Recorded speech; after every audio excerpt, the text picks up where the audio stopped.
Il y a beaucoup de choses qui se disent, beaucoup de personnes qui peuvent dire des choses sur la vente sur Amazon, du bien et du pas bien. Mais c'est un business qui a quand même des opportunités, comme là, c'est vrai qu'on fait pas de screenshot, rien du tout. Mais voilà, moi je suis là depuis presque 8 ans maintenant. Gérer une publicité, c'est du travail de tous les jours. C'est un petit peu ça qui est difficile. Et parfois, on va avoir une stratégie de se dire « Ah tiens, on va mettre plus de budget pub, on va baisser le prix ou augmenter le prix. » Et en fait, on va jouer sur plein de paramètres et on sait plus ce qu'on fait. Il y a des hauts et des bas, ça fonctionne. Ça fonctionne, c'est clair. Il faut s'accrocher, c'est pas facile moralement, parfois, mais dans le positif aussi, il faut aussi être lucide et faire du profit dès le début. Ça, c'est possible. Vous pouvez carrément démarrer avec un produit profitable dès le début. Vous n'êtes pas obligé de partir sur un petit produit pas cher, à 10 balles, non. Le pire qui peut arriver, c'est de commencer un business, de penser que vous allez faire du profit et que vous en faites pas, parce que vous n'avez peut-être pas calculé comme il faut. Avec un petit produit pas cher, c'est souvent le cas où on a vraiment très peu de profit, et que vous vous dites, bah non, sur Amazon, en fait, on n'a pas d'argent. Et que vous vous abandonniez. Voilà, le pire, c'est ça. Vendre sur Amazon, c'est que les clients soient satisfaits, c'est penser aux clients. Souvent, quand les gens commencent leur business, d'ailleurs, c'est comme ça que je m'étais planté. Les ustensiles de cuisine, je pensais qu'à moi. Les gens, ils n'avaient pas d'intérêt de l'acheter, mon produit. Par contre, le deuxième produit, ils savaient pourquoi ils voulaient l'acheter. Ils voulaient une solution à leur problème. Salut à tous et bienvenue sur le podcast Business Vrai, le podcast où des entrepreneurs partagent la réalité de leur business. Dans cet épisode, je suis avec Sylvain, qui est vendeur Amazon depuis 2017, qui a fait du coaching et qui fait un très gros CA de 70 000 euros par mois. Mais il m'expliquait que du coup, au niveau du profit, c'est parfois un petit peu plus compliqué. En tout cas, il va partager la réalité de tout ça. Sylvain, tu vends depuis 2017. Avant de vendre sur Amazon, qu'est-ce que tu faisais ? Avant, en fait, j'étais déjà bonjour à tous, pardon. Bonjour, merci Nassuf de m'inviter, c'est très gentil de ta part. Je suis content d'être là avec vous. Pour expliquer un petit peu comment j'ai voulu faire du Amazon. Avant, j'étais technicien dans le biomédical. Je travaillais beaucoup, j'avais un secteur géographique. En fait, j'étais technicien itinérant, je faisais vraiment beaucoup de kilomètres et j'étais pas souvent chez moi. Et à un moment donné, il m'est pris l'envie de vouloir augmenter mes revenus, parce que c'était pas possible un petit peu là où j'étais d'augmenter mon salaire. Voilà, j'avais pas la possibilité de ça, et je me suis dit pourquoi pas aller chercher un complément de revenu moi-même. Et j'ai commencé un petit peu comme ça avec 500 euros, voilà, dans le désir d'augmenter un petit peu aussi ma liberté. Et voilà, de me prouver à moi-même que c'était possible, voilà, de vendre sur Amazon. Alors je me suis penché sur Amazon parce que tout ce qui était création de business de zéro, voilà, ça allait prendre trop de temps pour moi. Et voilà, il y a plein d'avantages de commencer sur Amazon, et voilà, donc c'est un petit peu comme ça. Et t'as découvert ça comment en 2017 ? En 2017, en fait, c'est essentiellement sur YouTube. Je me formais sur YouTube tous les jours. J'écoutais des podcasts, justement. À l'époque, c'était c'était commerce. Je sais plus comment ça s'appelait, mais bref, il y avait deux personnes qui étaient assez connues à l'époque, qui parlaient justement du business, qui avaient le jargon Amazon, qui avaient la philosophie de la vente sur Amazon.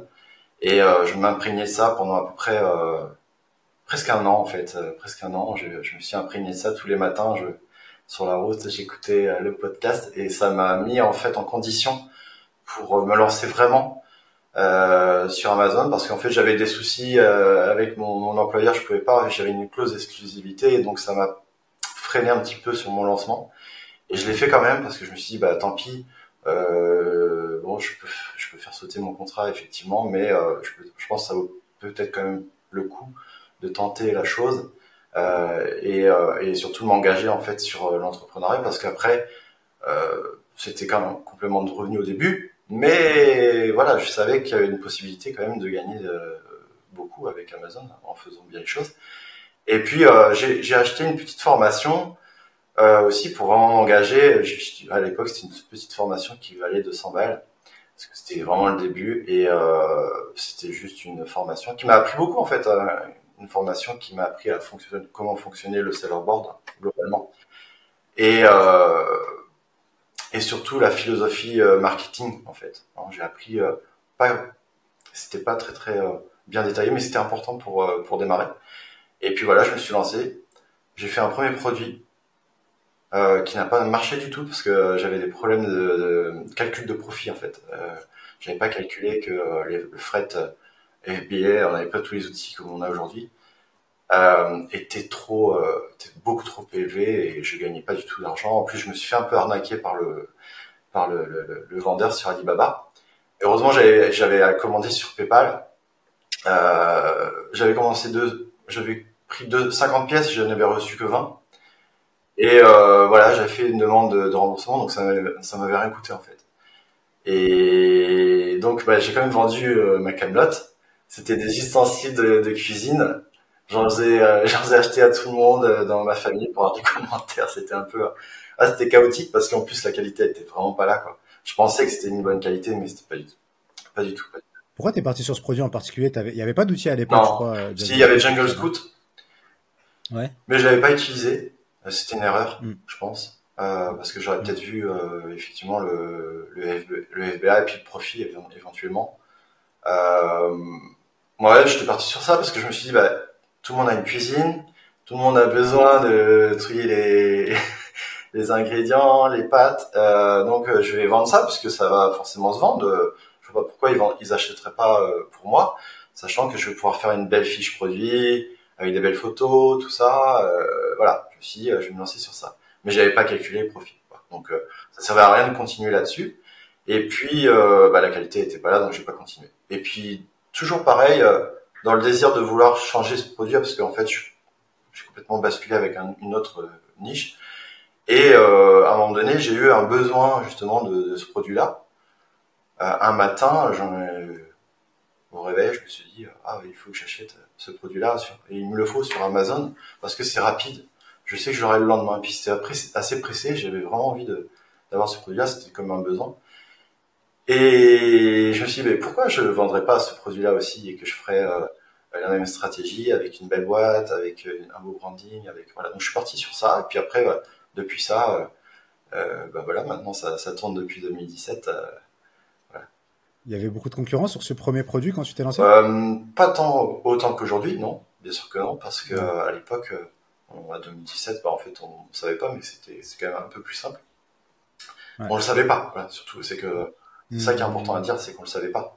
Mais quand même, c'était un produit assez compliqué à mettre en place parce que bah, Hmm. c'était un produit qui nécessitait, bah, c'est un produit hazmat, hein, clairement. Pour Hmm. ceux qui connaissent, hein, donc bah, il y a des batteries, avec ça doit être branché. Enfin, voilà, c'est un peu plus compliqué. C'est pas le genre de produit qu'on dit souvent de dire allez-y, vendez ce genre de produit parce que ça va être bien. Hmm. Non, au Hmm. contraire, c'est plus compliqué, mais parfois c'est peut-être ça qui m'a aidé aussi à continuer parce que bon, moi j'avais pas énormément de concurrence, j'en avais un petit peu. Je me suis inspiré Hmm. sur ce qui existait déjà, j'ai pris les meilleures idées et j'ai lancé vraiment Ouais. le truc de cette façon-là. Et ça a cartonné parce que Ok. j'étais en rupture au bout j'avais pris une cinquantaine de pièces, j'ai vraiment fait ça tranquille. Et Ouais. je crois en 4 jours, j'avais plus rien, quoi. Donc là, Ah je me ouais. suis dit, Ok. waouh, T'as dû kiffer. ouais, je me souviendrai toujours. Ouais, je m'en souviendrai toujours de ça. Hmm.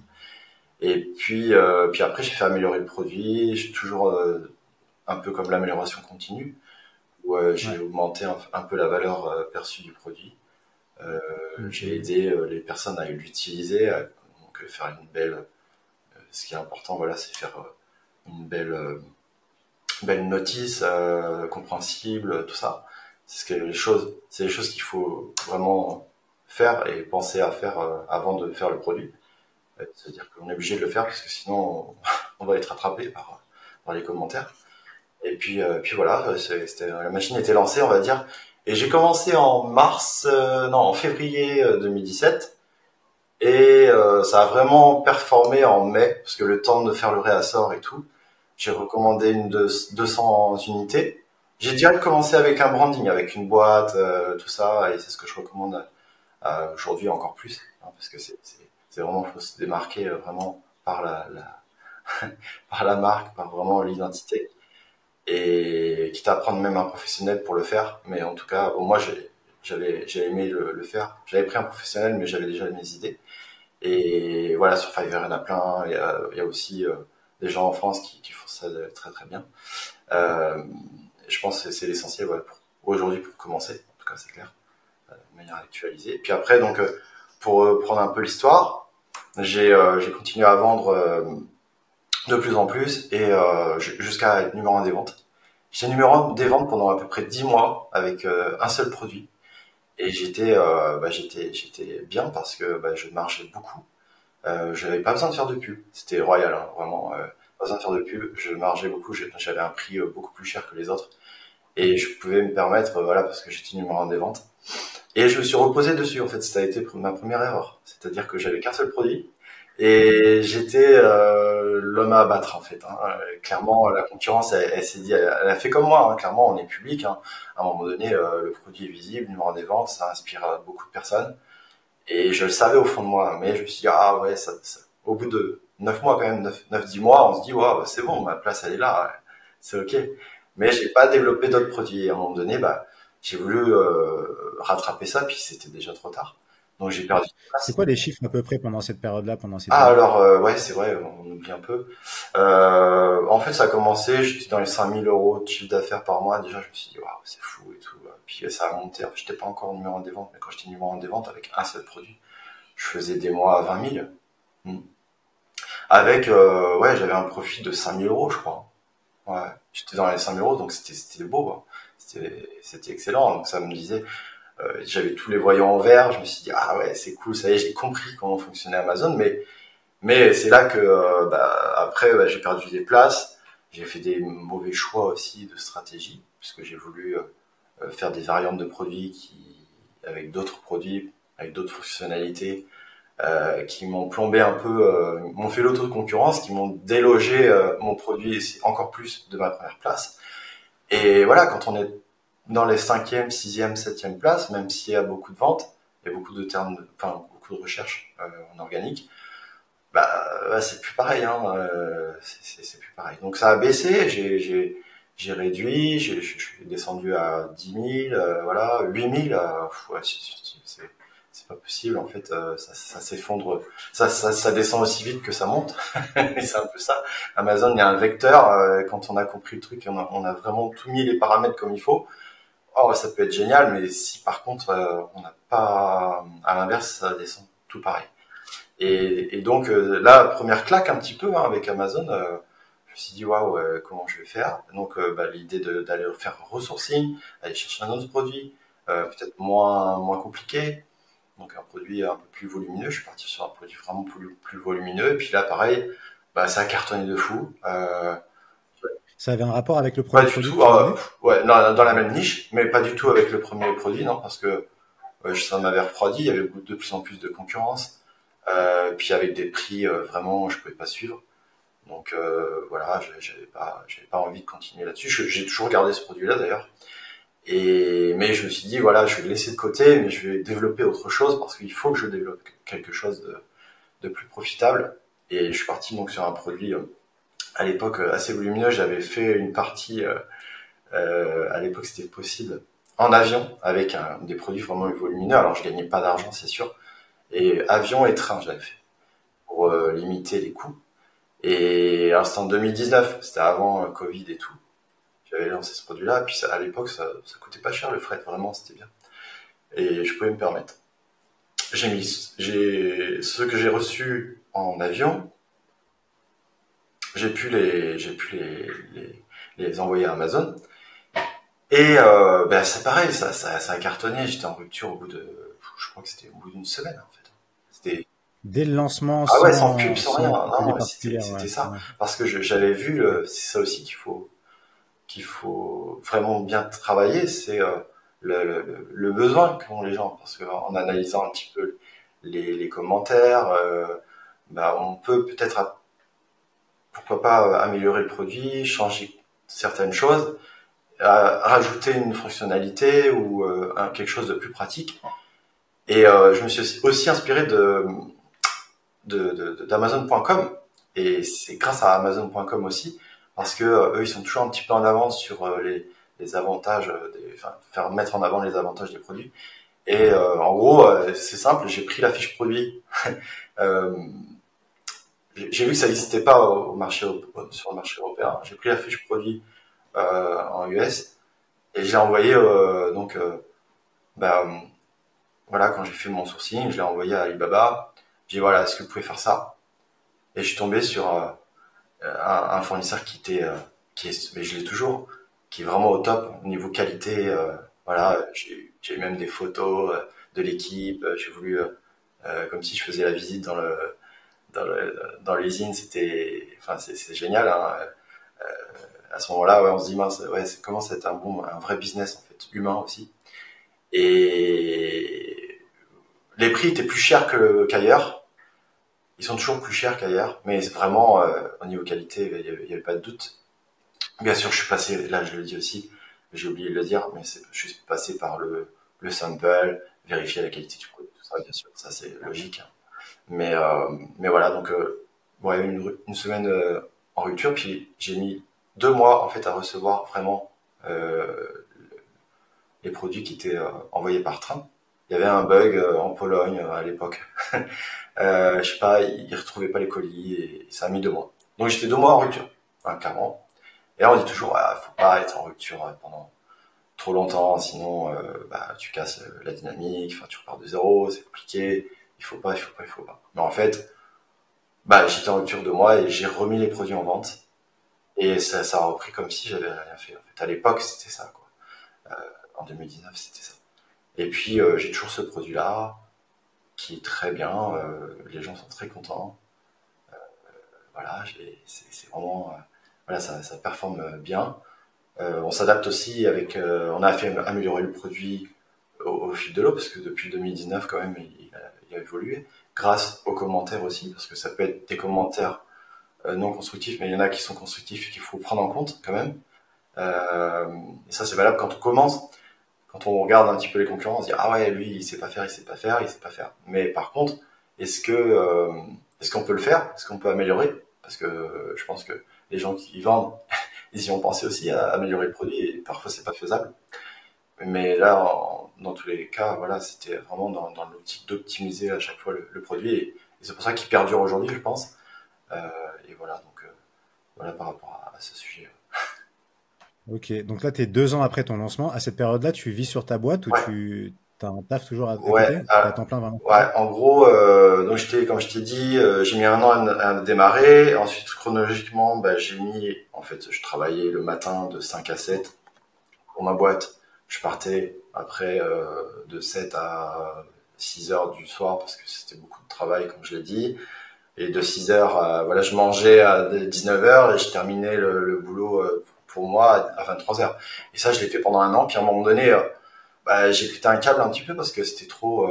Je m'en suis pas rendu compte en fait. J'avais trop de choses à gérer, beaucoup de choses à apprendre.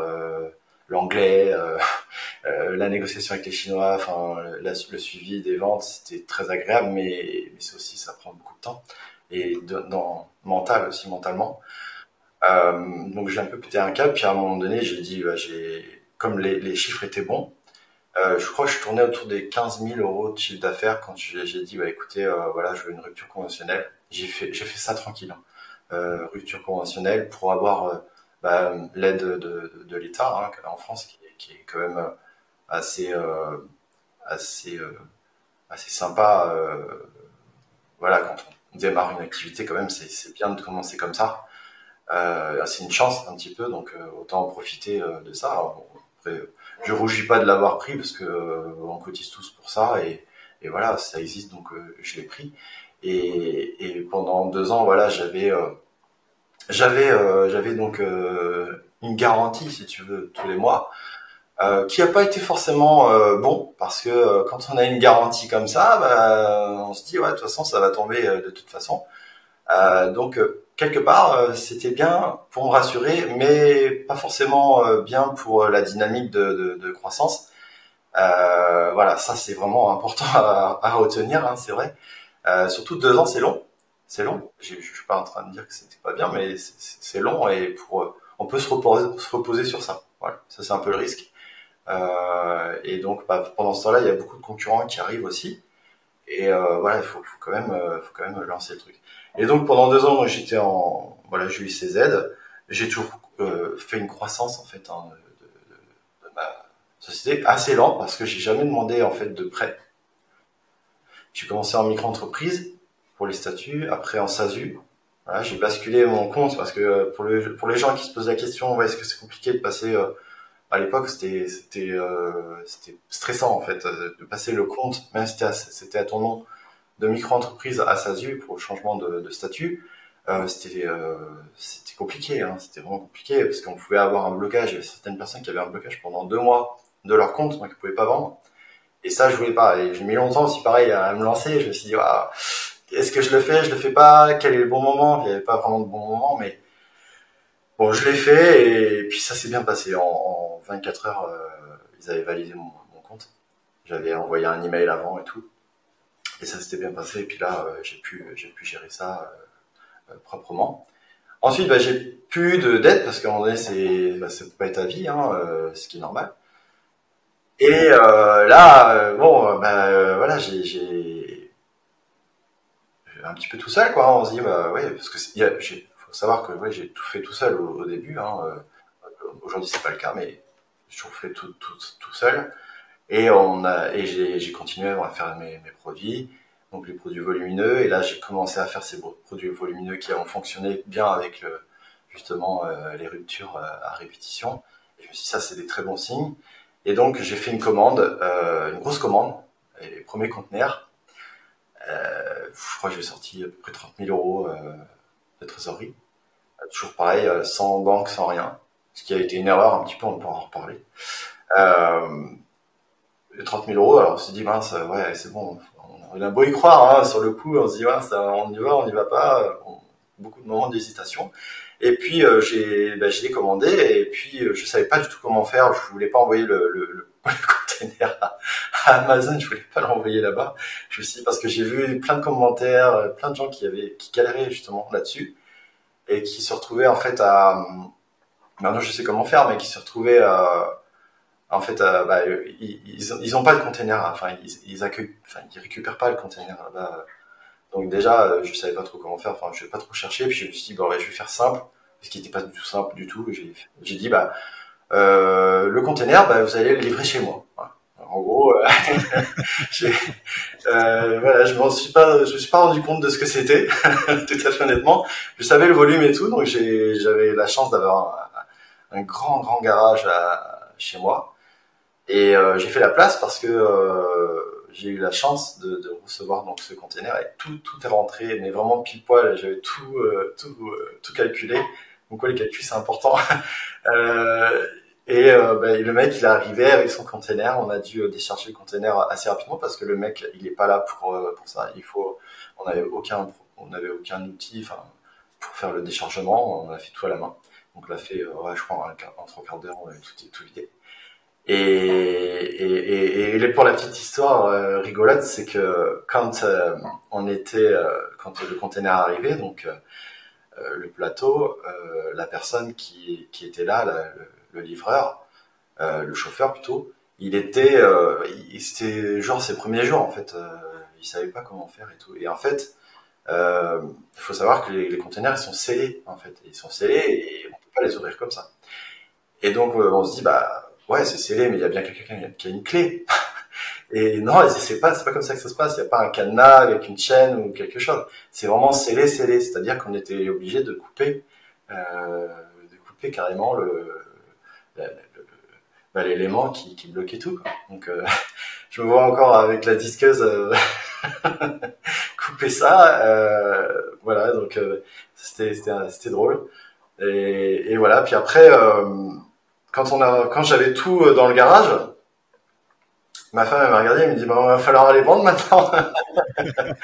Ouais, c'était un peu chaud là, à ce moment-là, mais sans avoir peur, toujours en se disant que de toute façon, ouais, maintenant je sais, ils sont là, et ouais, il faut que je les vende, je sais, je vais les vendre quoi, je vais les vendre, c'est sûr, je vais les vendre. Donc je les ai envoyés au compte-gouttes par UPS. Je prenais donc les colis, je scannais ce qu'il y avait besoin, je faisais vraiment, voilà, j'avais vraiment voilà, je faisais la logistique à la maison en fait, voilà, ça. c'est vrai que c'était pas l'idéal, vraiment pas, parce que ça fait pas partie du métier, mais je suis content de l'avoir fait parce que du coup, ça a rendu vraiment concret les choses. Et ça m'avait permis d'éviter aussi les frais chez Amazon de stockage. Enfin, je maîtrisais beaucoup de choses. Voilà, en gros. Et puis ça a cartonné de fou parce qu'après, j'ai trouvé un 3PL, enfin un service qui permettait de faire le déchargement des containers et après de renvoyer via l'UPS pour Amazon. Voilà, tout s'est bien fait après par la suite. Mais c'est vrai qu'au début, voilà, euh, je l'ai fait quoi. Je l'ai fait. Tu as fait le 3PL toi-même chez toi avec ton Ouais, garage. c'est ça. Ouais. Je pouvais le faire, donc je l'ai fait et c'était drôle. En plus, ouais, c'était marrant ça aussi. J'avais pas, en fait, le plateau il était vachement haut, tu vois. C'est pas très accessible, donc faut grimper dedans. Donc voilà, donc j'avais dit à mon père, ah, vas-y, est-ce que tu peux venir nous aider parce que c'est vrai que ça serait quand même plus rapide. Donc mon père est venu et il a eu la présence d'esprit de prendre des diables parce qu'en fait le container il pouvait pas être directement au garage, enfin être très proche du garage. Et il est venu avec des diables, heureusement, parce que sinon on aurait galéré, mais beaucoup plus. Et on en reparle des fois, on se dit, mince, ouais, c'est vrai que moi je fonce beaucoup, et après je réfléchis. En tout cas, ça l'a fait, tu as vendu tous Ah, les j'ai vendu produits. tous les produits, c'est clair, Ouais. et ça a été vraiment un carton parce que franchement, les gens étaient très contents. J'avais fait un Vine, mais d'ailleurs, ouais, c'est pour ça que j'avais vraiment performé. J'avais fait un Vine à l'époque, j'en avais fait 10, mais tous, ils ont mis des notes mais parfaites. Elles étaient, moi, je m'attendais pas à ça, des vidéos et tout, c'était super. Et c'est ça qui m'a propulsé d'ailleurs. Hein. Quand on a un super produit, faut pas hésiter, faut faire du Vine, hein, c'est clair. Quand on a un doute, faut peut-être pas le faire. Par contre, quand on est sûr de son produit et qu'on l'a fait tester à plein de gens et que c'est ok, voilà, vous êtes bien avec ça, vous êtes aligné avec ce que vous vouliez, ce qui vous a fourni le fournisseur. Voilà, vous avez tout calé, faut foncer. Mais ouais, parce que Vine, c'est pas toujours. En fait, c'est vrai, c'est vecteur positif comme négatif. Et donc, ouais, faut faire attention à certaines personnes qui s'en plaignent, et je comprends. Mais il faut vraiment, vraiment bien analyser son produit et se dire, ouais, est-ce que c'est vrai, et faire tester à ses proches, vraiment, et peut-être à des amis d'amis, parce que les proches, parfois, ils sont plutôt à dire, ah oui, c'est bien, c'est super. Mais ils sont peut-être pas assez critiques aussi. Ouais, Et ils osent pas, ouais. ouais. Ok. Ça, on est en période pré-Covid. Ouais, bah oui. Oui, en fait, ouais, Ouais. juste avant, ouais. Ouais, c'est vrai Le que Covid arrive, c'est chronologiquement, j'ai pensé que c'était bien avant, mais non, c'était juste avant, en fait. Ouais. Et après le Covid arrive, ça se passe comment pour toi? Alors, ça se passe comment? Comme si tu veux, ça allait, parce que j'avais certains Mm. produits qui étaient bloqués. Bon, ça, c'était la partie Ouais. négative. Certains produits qui étaient bloqués, je pouvais pas les vendre, en fait. Même dans la catégorie, il y avait certains vendeurs qui pouvaient vendre ces produits-là. Parce que c'était considéré, eux, C'est le même produit. comment? Mm. Les mêmes produits que toi, ils pouvaient les Ouais, ils vendre? pouvaient les vendre, donc c'était quand même Ok. assez déloyal, quoi. Mais c'était Mm. Amazon, parce qu'Amazon, voilà, c'est lui qui décide. Donc on a fait des demandes et tout, voilà, on a dit pourquoi eux ils ont le droit et pas nous. Voilà, nous on voudrait pouvoir vendre aussi, on considère que c'est essentiel, quoi. Et, et en fait non, ils voulaient pas, donc on s'est dit c'est pas grave, le stock il est là-bas. J'avais pas beaucoup de stock en fait à cette époque, même si, enfin en termes, j'avais du stock, mais voilà, je venais pas de faire le réassort, d'accord. Donc j'avais suite normale de stock, mais bon, c'était bloqué. De toute façon, ils ne faisaient pas payer le stock à ce moment-là. Ouais, c'était bloqué, mais voilà. Mais c'était pas grave parce que j'avais du stock chez moi aussi. Je faisais toujours un stock tampon et c'était ma chance. Ok. Ouais, j'ai eu de la chance de ça. J'ai le stock tampon, mais j'avais aussi encore du stock dans mon garage du Mhm. produit en question que j'ai vidé du container. Donc ça, si tu veux, j'en suis très très bien sorti par rapport à ça. Parce que j'avais du stock du produit qui était interdit. Donc je faisais les paquets. C'est sûr que c'était beaucoup de travail, de manipulation et tout. Mais je pouvais les vendre. Voilà. En En FBM. FBM. Voilà. Ok. Je les avais convertis directement en FBM. Ça se vendait beaucoup. Je Ouais. vendais, je crois, même 15 par jour. Donc c'était chiant. Ok. Je me souviens, je faisais tu sais, les sacs que tu vois de la poste, tu vois, les trucs en, Mm. en jute. Alors, c'était avant, c'est en toile de jute, maintenant c'est en plastique, mais les gros sacs, là, bah, j'en faisais 3, tu vois. J'en faisais 3. Parce que je vendais ceux-là, puis j'avais d'autres produits que je vendais, donc c'était, et à la poste, bah, ah, mais il est encore là, il revient, lui, tous les jours, tu vois. Et donc, tant mieux, bah, j'étais content, parce que du coup, et puis ça me faisait du bien, parce que quelque part, il y avait quand même encore la dynamique des ventes. J'avais gardé mon positionnement quelque part. Je n'étais pas devant les autres, c'est sûr, mais je gardais mon positionnement, et puis je me suis dit, de toute façon, c'est temporaire. Et puis, pendant ce temps-là, je pense à autre chose. Je vois que c'est dynamique, je vois que, tu vois, physiquement, c'est moi qui fais les paquets, c'est moi qui les envoie. J'avais le risque, par contre, c'est ça que j'avais peur, j'avais le risque, tu vois, que les gens disent, ouais, j'ai pas reçu le produit, tout ça. Et ça, c'est le risque du FBA. C'est que Amazon va pas aller dans ton sens, il va aller dans le sens du client de toute façon, même s'il ment. Ça change un petit peu maintenant, il change un petit peu les choses, mais à l'époque, voilà, il pouvait dire que c'était qu'il avait pas reçu et puis c'était pour ta pomme. Mais voilà, donc je faisais ça pendant ouais le Covid pendant un moment, puis après ça s'est débloqué, puis ouais, j'avais plus besoin d'envoyer et, et voilà, donc voilà comment ça se passait. Puis je faisais les réassorts. Alors l'autre produit qui était dans le garage, je pouvais faire le rassort. Là, j'avais la possibilité de le faire parce que c'était on va dire essentiel.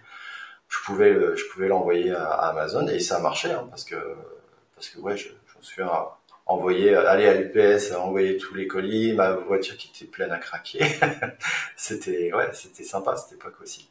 Même si c'était le moment où c'était stressant, mais ouais, comme je pouvais, comme ça faisait partie du travail, je pouvais envoyer. Alors pas dans le lockdown qu'on avait vraiment, mais après, comme c'était professionnel, je pouvais me déplacer. Et voilà. Ça, j'ai quand même, alors j'ai pas cartonné de fou comme certains avec le Covid, non, c'est clair. Mais ça a été très bon. Ouais, par rapport à d'autres, c'était très bon. Ok, ok, ça marche. À cette période-là, ton objectif, c'était, je sais que là, t'es expatrié au Mm. Portugal. À cette période-là, t'étais en Oui. France. Ton objectif, c'était déjà de t'expatrier ou pas encore? Ouais, parce que depuis, oui, parce que en fait, on a pris la décision avant le Covid de partir.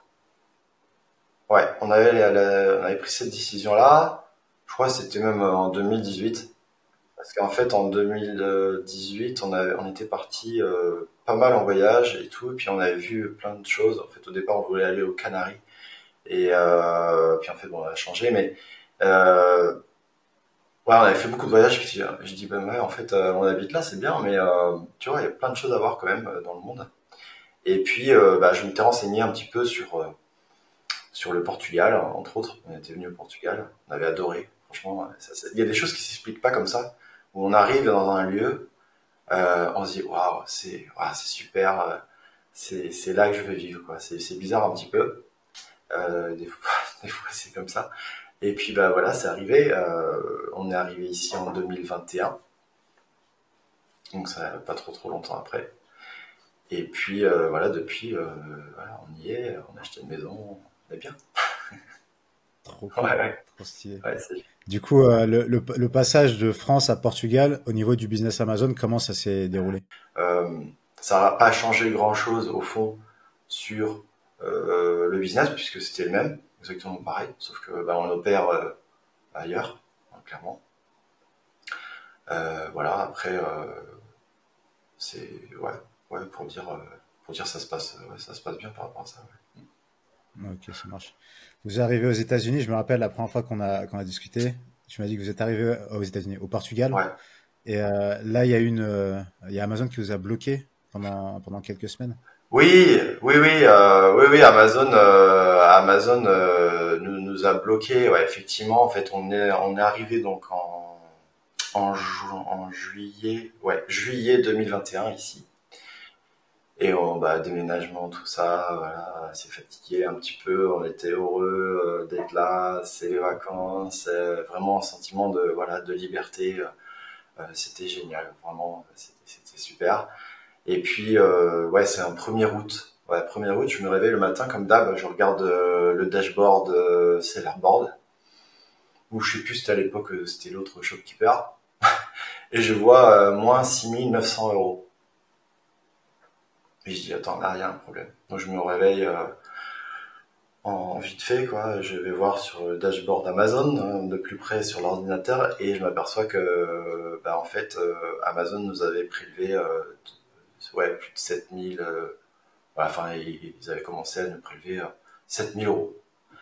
Et là, je dis, attends, c'est pas possible. Pourquoi 7000 euros? Il y a une erreur, c'est pas possible. Et on se dit, waouh, comment je vais pouvoir m'en sortir de ça? C'est pas possible. Donc, je m'aperçois que c'est en fait, c'est les stocks, c'est lié au stock. Et à l'époque, en fait, Amazon mettait en place des limites de stock.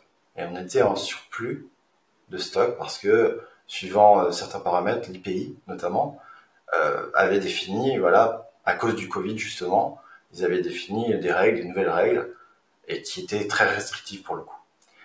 Et ils nous ont pénalisé sur ce stock. Mais en fait, ça représentait 200 euros par mètre cube. Donc c'était énorme en fait. C'était juste énorme. Et c'est pour ça que c'est tombé comme ça. Et en fait, j'avais même pas eu de mail d'alerte, quoi que ce soit. Par contre, c'est vrai qu'Amazon, ils avaient vraiment fait n'importe quoi là-dessus. Euh, on n'avait pas d'informations plus que ça, juste, voilà, l'amende de 7000 balles, quoi. Et puis, en se renseignant, en fait, on s'est aperçu que, donc, on a fait des demandes de cas, euh, on a fait énormément de demandes de cas, et à chaque fois, on tombait sur un truc voilà, qui répondait pas du tout à. C'était tellement, c'était tellement gros pour moi, c'était pas possible, quoi. C'était pas possible parce on maîtrise les stocks, et puis ils nous avaient calculé, je sais plus qu'on avait 25 mètres cubes, alors que pas du tout en fait, on n'avait pas du tout 25 mètres cubes, et on s'est dit, ah ça se trouve, ils prennent en compte le stock qu'ils n'ont pas encore, parce qu'il y avait du fret qui allait arriver chez eux, mais est-ce qu'ils comptaient ça ou pas? Donc on a posé la question, puis en fait on trouvait pas, et à un moment donné, c'est sous un rapport qu'on avait vu vraiment très précis sur les stocks, on s'est aperçu qu'en fait Amazon avait mis nos produits avec des valeurs de volume qui n'étaient pas du tout cohérentes. Euh, on avait des produits qui faisaient 2 mètres cubes, quoi, en fait. Certains produits qui faisaient 2 mètres cubes, alors c'était pas du tout le cas. Et certains produits, enfin, on a tout repris de tout ça, et en fait, pour nous, on n'était pas enfin, moi dans ma tête, on n'était pas en surplus alors de quantité, on n'était pas en surplus, mais en volume, oui.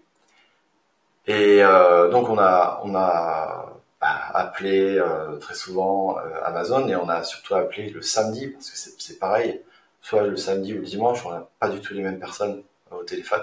C'est souvent des personnes qui sont plus qualifiées.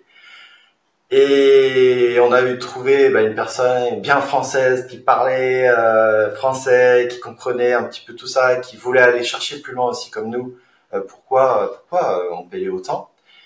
Et donc, au début, elle était voilà, elle voulait vraiment nous aider. Et on retombait encore à zéro. Enfin, ça a duré 3 mois en fait cette histoire. Et de toute façon, je m'étais toujours dit, c'est pas possible.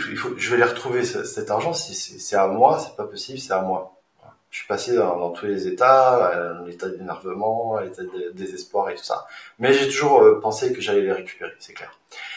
Et ça a été fait parce qu'en fait, bon, c'était même pas 7000 euros, c'était presque 10 000 euros en fait en tout, parce que tous les mois, ils rajoutaient en fait.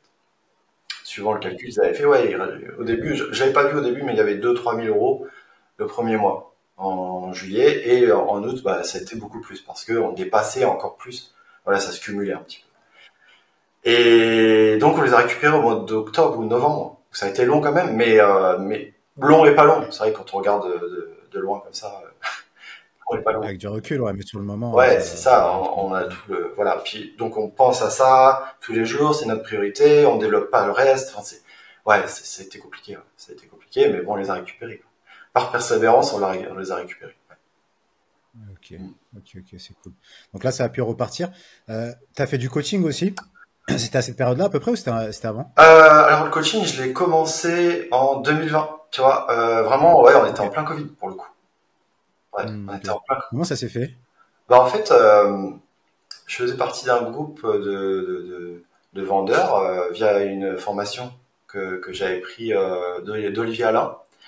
Donc j'avais cette formation d'Olivier Alain, puis j'étais souvent sur le groupe à aider les personnes. Euh, voilà, j'étais dans le groupe assez actif. Et puis j'avais eu Olivier, je me souviens que j'avais pris la formation comme ça, j'avais appelé Olivier, il faisait des coachings comme ça, et j'avais pris son coaching parce que j'avais des problématiques à l'époque.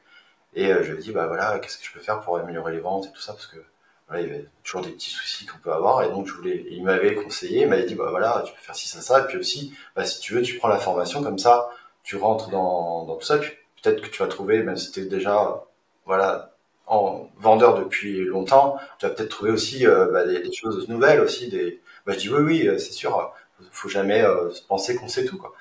Et donc j'ai pris sa formation, puis depuis voilà, donc j'ai eu un bon feeling avec Olivier. Et puis j'étais assez actif donc sur le groupe. Et puis à un moment donné, il m'a contacté et il m'a dit bah écoute Sylvain, si ça t'intéresse, moi je fais les coachings. Ben, je voudrais qu'il y ait un coach qui s'occupe des coachings aussi, parce que j'en ai beaucoup et j'ai besoin d'une personne qui fait les coachings. Donc j'ai commencé à faire des coachings en mars 2000, tu vois, au moment du Covid, quoi. Vraiment où vraiment c'était la misère. Mars, ouais, février, je crois. Ouais, février. Juste avant où c'était vraiment, vraiment chaud. Et donc j'ai commencé comme ça, puis j'ai commencé à faire des coachings qui m'ont plu tout de suite, quoi. C'est parce que c'était humain, j'avais besoin de ça. Derrière notre écran tout le temps, tout seul. En plus, voilà, vraiment, je travaillais tout seul, tout seul. Je suis assez solitaire, mais ça m'a fait vraiment du bien au tout début. Je faisais pas forcément bien, hein, je pense pas au début, mais j'ai apporté au maximum de ce que je savais. Et puis de fil en aiguille, voilà, j'en ai fait jusqu'en 2024, là, début 2024. Et j'en ai fait, je crois, à peu près 600 sessions de coaching. Ouais, j'ai vraiment aimé ça. J'ai vraiment, voilà, je faisais 2-3 coachings par jour à peu près, samedi, dimanche inclus, quoi. C'était. Différents stades de business. Ouais, il y avait des gens qui démarraient, des gens Ouais. qui démarraient vraiment voilà, qui voulaient être rassurés pour commencer le business. Voilà, ils voulaient avoir Mm. quelqu'un en direct pour expliquer un petit peu comment ça se passe Amazon. Ils avaient des questions en fait, souvent c'était ça. Ils avaient des questions à se poser. Est-ce que des questions qui ne devraient pas se poser quelque part, en fait, c'est ce que j'en disais. Et, et puis aussi des personnes qui étaient avancées. Et là aussi, c'était très intéressant parce que il y avait des très très bonnes idées. Il y a des gens qui ont des bonnes idées. Et quand il y a des bonnes idées, voilà, on, voilà, on le dit, hein, et ça permet de débloquer aussi les choses. Parce que le coaching, c'est ça aussi, ça sert à ça aussi. C'est qu'on peut avoir plein d'informations, et d'ailleurs peut-être même trop d'informations aujourd'hui. Et ça cristallise, on ne sait pas où on va. Et clairement, ouais, des fois, avoir même un quart d'heure, une demi-heure, ça suffit pour débloquer les situations. Et voilà. Et ouais, c'était très très intéressant de savoir que voilà, il y a certaines personnes ont besoin de certaines choses, beaucoup plus du mental quelque part que de technique. En fait, ils veulent de la technique pour compenser un petit peu l'a priori, hein, de se dire ouais, est-ce que ça va marcher, ça va pas marcher. Voilà, très franchement, pour résumer, c'est un peu ça. Mais clairement, c'était humainement, c'était sympa d'avoir ça. Puis aujourd'hui, on met en place. Alors, je fais plus de coaching avec Olivier, mais avec d'autres coachs, on a mis en place une agence en fait spécialisée Amazon qui permet en fait d'avoir justement accès donc à un Discord notamment qui va permettre de répondre à leurs questions. Hein. Donc on a plusieurs possibilités d'abonnement, c'est sous forme de 1 € par jour avec un abonnement mensuel qui permet donc d'accéder voilà à une communauté et à nous coachs. On est 3 coachs pour répondre aux questions. On est tous vendeurs aussi depuis des années. Je crois qu'en cumulant nous trois, on a je crois que c'est 13 ans d'expérience, hein, on va dire. Donc c'est vrai que voilà, je pense qu'on sait pas tout, hein, parce qu'on ne saura jamais tout, mais on sait beaucoup de choses et qu'on peut répondre de manière personnalisée aux gens avec des coachings de groupe et tout ça. Et puis des possibilités aussi d'avoir des coachings personnalisés et pourquoi. Et aussi une façon d'accompagnement en fait mensuel avec un coût mensuel. On est sur 3 € par jour avec un coaching mensuel personnalisé qui permet de faire avancer les choses et de pas se tromper sur certains, enfin d'avancer plus vite, hein, clairement. Voilà. c'est sûr. Ok, ok, ok. Ouais, c'est super intéressant. Une formule à 1 euro par jour pour pouvoir avoir du coaching, te débloquer de ta situation pour avancer. C'est pour n'importe quel type, n'importe quelle étape du business Oui, Amazon. C'est pas forcément avant de te lancer. ouais.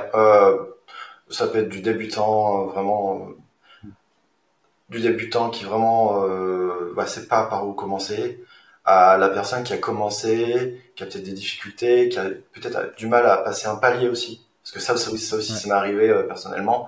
J'avais un Mm, palier à 30 mm, 000. Voilà, je sais pas pourquoi, mais beaucoup de ouais. personnes ont un palier à 30 000 euros de chiffre d'affaires. Je sais pas si ça doit être les 1000 Ouais. euros par jour. On parle bien de chiffre d'affaires. Mm. Et du mal à passer de l'autre côté. Donc souvent, C'est quoi qui a fait que tu as passé ce palier-là, toi? bah, j'ai mis longtemps, j'ai mis peut-être 1 an à rester à ce palier-là, et c'est très mauvais de rester à un palier parce que euh, soit on va vers le bas ou soit on va vers le haut, mais à un moment, faut que ça se décide. Et comme je suis assez persévérant et pugnace, euh, je dis bon, on va aller vers le haut. Qu'est-ce qui a fait ça? Simplement, depuis qu'on est au Portugal, maintenant, je suis plus tout seul. En fait, ma femme qui était un site, elle m'a rejoint et elle fait le business avec moi. Donc beaucoup plus de temps alloué au business, donc plus de possibilités de croissance, forcément. Et puis bah voilà, mise en application surtout de toutes mes connaissances, parce que moi tout seul j'avais la connaissance, c'est clair, j'avais la possibilité de le faire techniquement, voilà, avec ce que je sais, c'est bon. Mais clairement, j'avais pas forcément la ressource de temps. Enfin là, c'est un peu, ça devient limité. Même si on peut cravacher toute la journée, à un moment aussi, faut faire attention à sa santé mentale et santé physique. Et voilà, ouais, je pense que c'est ça qui a fait les choses. Ça aurait pu être autrement avec la société quand on était en France, avec un levier bancaire, parce que un levier bancaire, ça aide quand même, ça aide beaucoup, je pense. Euh, et ça, je l'ai jamais fait. Même si le business était rentable et tout, j'aurais pu très bien demander quelque chose à la banque. Il y avait en fait, il y avait beaucoup d'argent sur le compte. Enfin, beaucoup. Il y avait on va dire de la liquidité, quoi, hein. Il y avait de quoi faire des nouveaux lancements de produits et tout. Mais j'utilisais toujours mon argent, en fait, pour monter le business, alors que j'aurais pu prendre l'argent de la banque, clairement. Là, ça, c'est dommage parce que j'aurais pu le faire beaucoup plus aujourd'hui, c'est clair. Ça, c'est clair et net. Et là, maintenant, bon, bah, voilà, les chiffres sont, ouais, comme tu l'as dit, on est à 70 000, 75 000 à peu près de chiffre d'affaires, ce qui est très bien. Euh, Ouais. ouais, c'est très bien, on vit de ça. Si Mhm. tu avais la question. Ouais, c'est la question qui allait venir Ouais, là. Tu ouais, réponds. on vit de Ouais. ça depuis des années, hein, déjà. Mais on n'a pas que Mm. ça, d'ailleurs. On a aussi Ouais. d'autres sources de revenus, donc l'immobilier, la crypto aussi. Mm. Voilà. Bah, les coachings, voilà, l'agence aussi qui est là, qui permet aussi Mm. voilà, d'avoir plusieurs sources de revenus et garantir aussi les choses. Parce que on comprend que oui, à 70 000 euros par mois, mais c'est pas tout le temps 70 000 euros par mois, ça fluctue beaucoup. Hein, ça c'est tout à fait normal aussi. Ça fait peur, hein, c'est clair. Au début, quand on est salarié, qu'on a toujours le même montant, ça va bien. Mais quand on est pas salarié et entrepreneur, il y a des fluctuations. Et c'est comme ça. C'est comme ça que. Et qu'est-ce qu'il faut faire pour ça? Bah, faut continuer, même si ça descend, c'est pas grave. Regardez son dashboard tous les jours, ou 5 fois par jour, je sais pas si c'est vraiment utile. C'est même peut-être contre-productif parce que si vous avez des mauvais chiffres, bah, vous allez vous dire ah mince, c'est pas bien, t'as pas bien travaillé là, Mm. c'est pas bien, alors que ça n'a Mm. rien à voir. Ça, je l'ai fait aussi. Et en fait, ça peut aussi mentalement être néfaste, c'est clair. Ouais. Et justement, sur le mental, avec ta femme, vous avez 2 enfants. Ouais, Comment tu t'organises un peu ton équilibre vie pro, vie perso, entre guillemets, parce que c'est un truc qui tourne forcément en fond, j'imagine. ouais, Comment tu t'organises? ouais. Alors, comment ça s'organise? Bah, c'est simple, on travaille beaucoup plus le matin parce que les petits. Alors, on se réveille plutôt tôt parce que on travaille aussi avec les Chinois. Faut quand même se caler à eux pour répondre aux questions et poser des questions aussi. Euh, donc on travaille plutôt le matin et puis l'après-midi aussi, sachant que les enfants terminent tôt l'école. Et après, en fait, bon, on le dit comme ça, mais on a du mal à décrocher carrément. On a du mal à décrocher parce que c'est accessible. C'est pas comme si on doit prendre la voiture pour aller travailler. C'est accessible, donc on travaille de chez nous, on n'a pas de locaux. Et donc c'est vrai que pour le coup, ouais, c'est assez difficile à gérer par contre ça. Mais on est beaucoup plus clean qu'avant là-dessus parce que on sait que les années, voilà, mes enfants ils ont 6 et 9 ans et ils ont besoin de nous, ils ont besoin de nous et on sait que voilà, il y a le travail, c'est clair, mais le plus difficile, voilà, c'est vraiment de séparer les deux. Ça, c'est vrai que c'est quelque chose qui est assez compliqué. Euh, Aujourd'hui, on a mis en, ce qui a été compliqué à mettre en place dans notre esprit, c'est qu'on a euh, délégué une partie du business sur Amazon avec Antoine, voilà, Antoine qui gère la publicité, d'accord. Ouais, via PPC Oh, Assistant, via on a vu. PPC Assist, voilà.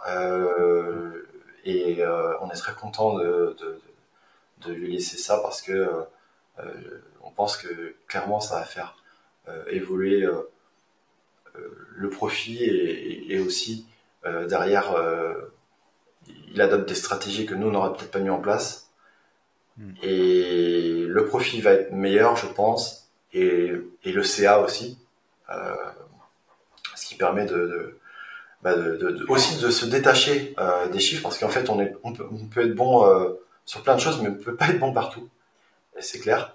On a mis longtemps en fait à se décider. En fait, on a mis longtemps à se dire oui, faudrait qu'on délègue quelque chose sur Amazon parce que à côté de ça, je l'ai pas dit, mais j'ai une autre société que je mets en place sur le photovoltaïque. Donc j'ai aussi ça de côté, enfin de côté qui demande du développement et du temps. Et donc à un moment, voilà, faut se dire qu'on peut pas être partout. Et d'être partout, c'est d'être nulle part, on le sait. Et donc, voilà, le PPC voilà, nous libère quand même du temps et surtout du mental aussi, tu vois.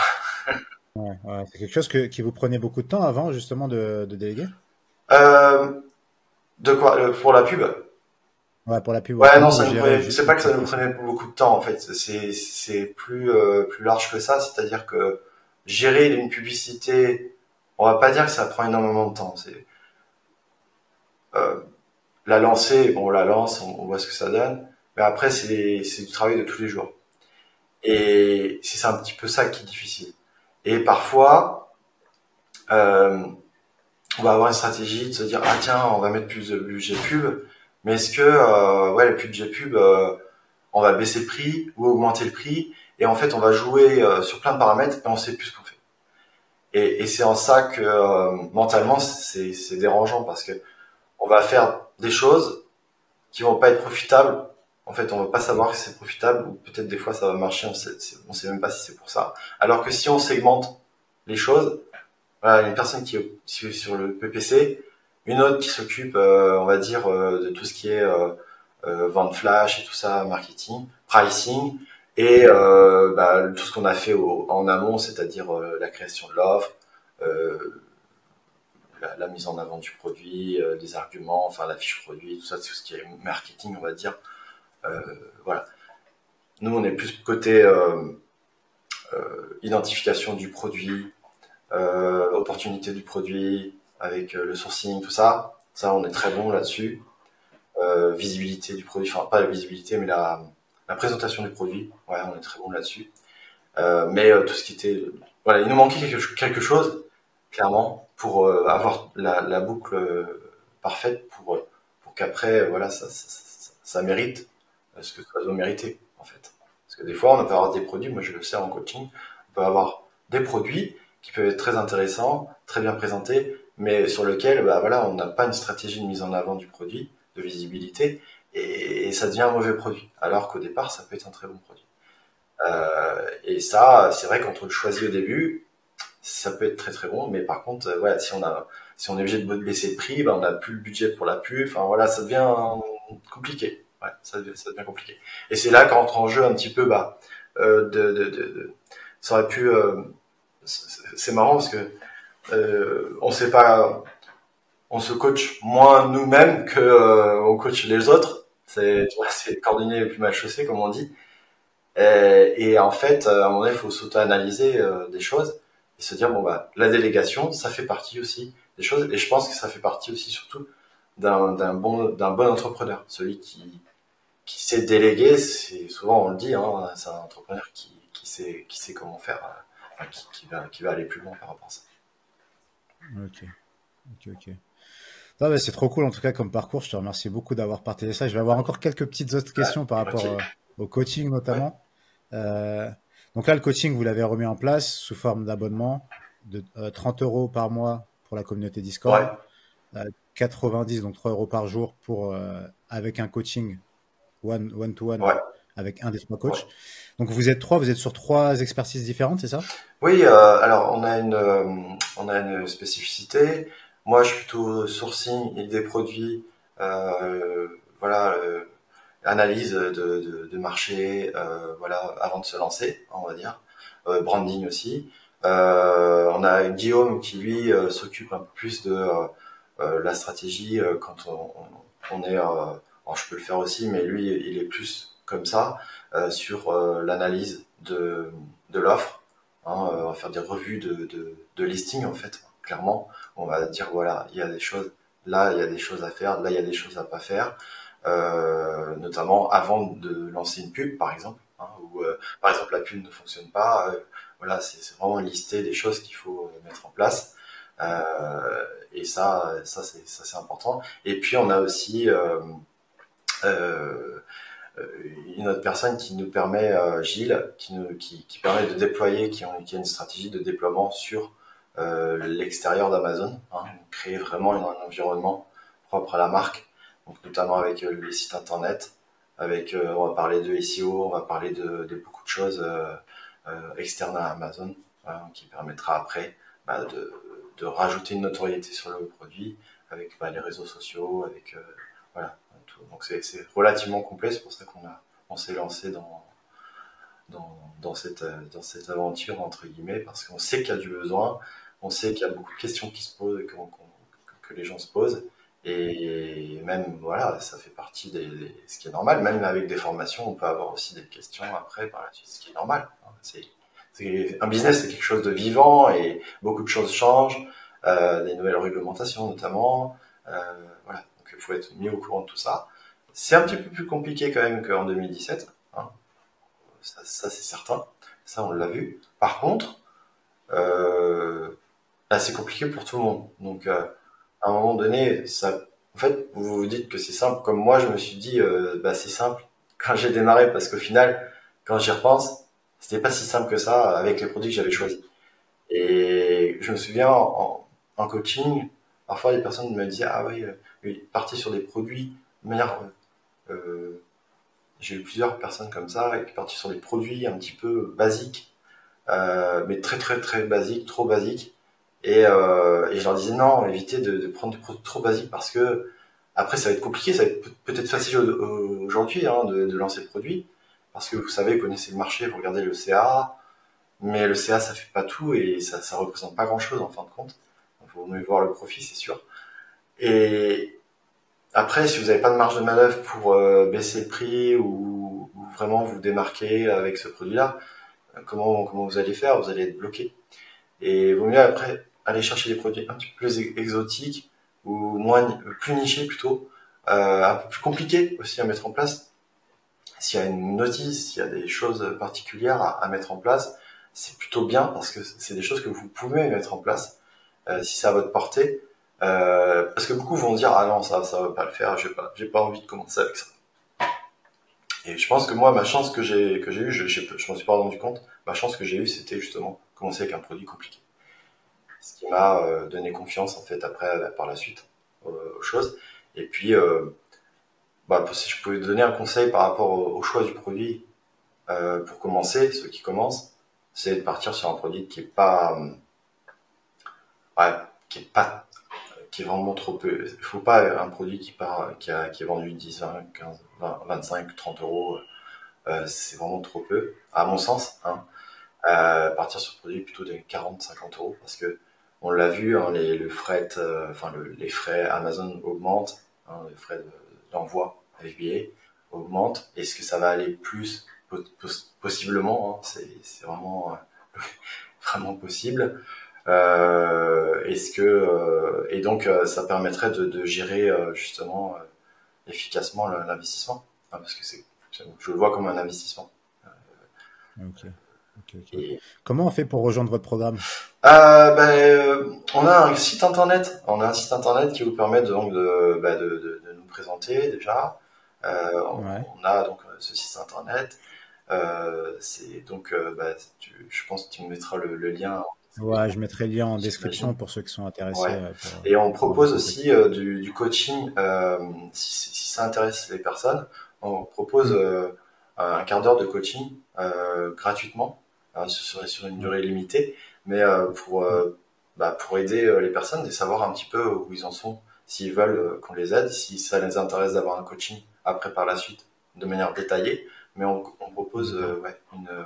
une petite session de 15 minutes gratuitement parce que Ok, on est en super. plein lancement clairement, hein, Hmm. et voilà, ça permet aussi d'avoir l'opportunité pour vous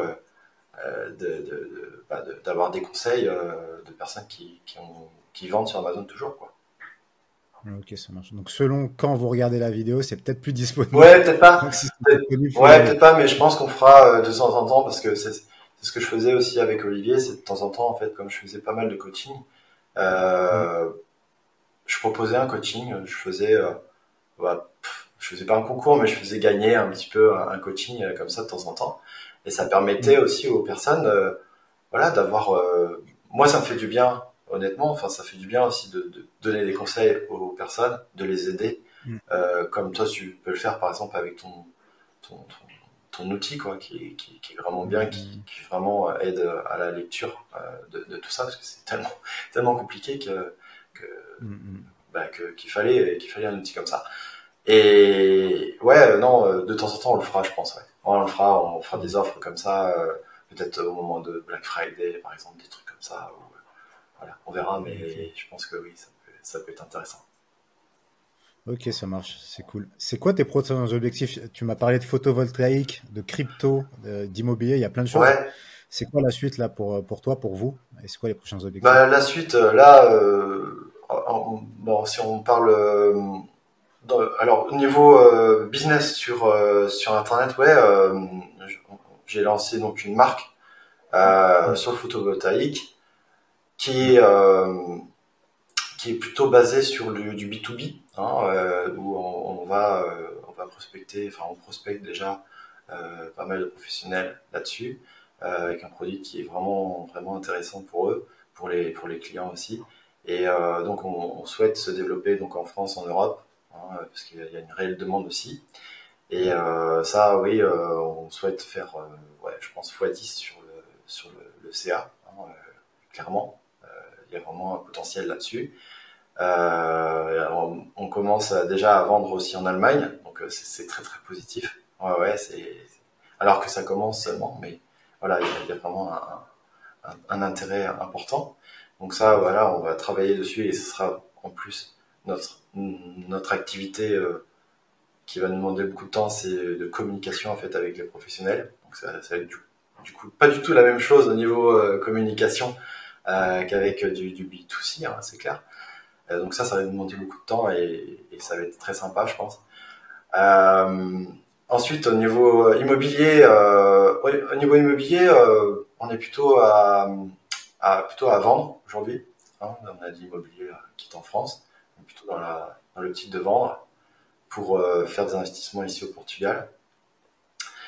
Et puis au niveau crypto, ben là, voilà, on a investi pas mal en crypto parce que le bull run est en route, même si aujourd'hui il nous a fait un petit crash sympa. Mais clairement, ouais, on est très très positif par rapport à ça et qu'on pense qu'après, ouais, les cryptos, ça va jusqu'en 2025. On pense vendre peut-être en 2025, début 2025, si ça se passe bien. Ok. Et puis profiter de ces profits pour faire des investissements, d'autres. Ok, ça marche. Ah, c'est trop cool. Et le business Amazon, là, l'objectif, c'est quoi? Ah bah, le business Amazon, là l'objectif c'est de maintenir et augmenter les ventes, bien sûr. Et on a aussi dans l'optique de revendre de revendre le business sur Amazon parce que on veut vraiment se concentrer sur le B2B avec la nouvelle marque. Et on peut pas le faire. Alors soit on le vend, soit on le délègue complètement en fait à la gestion.